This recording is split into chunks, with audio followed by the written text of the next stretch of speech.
തെലങ്കാനയിൽ മുൻ സൈനികൻ ഭാര്യയെ കൊലപ്പെടുത്തിയത് അതിക്രൂരമായി. ഹൈദരാബാദിലാണ് ഞെട്ടിക്കുന്ന സംഭവം.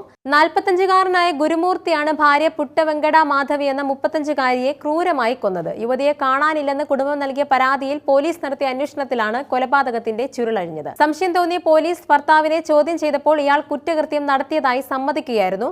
മാധവിയെക്കുറിച്ച് ചോദിച്ചപ്പോൾ ഗുരുമൂർത്തി നൽകിയ മറുപടികളാണ് കുടുംബത്തിൽ സംശയമുണർത്തിയത്. 2 ദിവസങ്ങൾക്ക് മുൻപ് ബന്ധുവിന്റെ വീട്ടിൽ പോയതിനെ ചൊല്ലി ഇരുവരും തമ്മിൽ തർക്കമുണ്ടായി എന്നും പിന്നാലെ മാധവി വീട് വിട്ടു പോയെന്നുമായിരുന്നു ഗുരുമൂർത്തിയുടെ മറുപടി.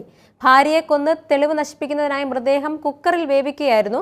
ശുചിമുറിയിൽ വെച്ചായിരുന്നു ശരീരം വെട്ടിഞ്ഞുറുക്കിയത്. ഭാഗങ്ങൾ പ്രഷർ കുക്കറിൽ വെച്ച് വേവിച്ചു. പിന്നീട് അസ്ഥികൾ വേർപെടുത്തി ഉലക്ക ഉപയോഗിച്ച് കുത്തിപ്പൊടിച്ച് വീണ്ടും വേവിച്ചു. 3 ദിവസത്തോളം പലവട്ടം മാംസവും അസ്ഥികളും വേവിച്ച ശേഷം പായ്ക്ക് ചെയ്ത് മീർപേട്ട് തടാകത്തിൽ ഉപേക്ഷിച്ചുവെന്നാണ് ഗുരുമൂർത്തി പോലീസിന് നൽകിയ മൊഴി. മുൻ സൈനികനായ ഗുരുമൂർത്തി നിലവിൽ DRDOയിലെ സുരക്ഷാ ഉദ്യോഗസ്ഥനാണ്. ദമ്പതികൾക്ക് ഒരു ആൺകുട്ടിയും പെൺകുട്ടിയും ഉണ്ട്.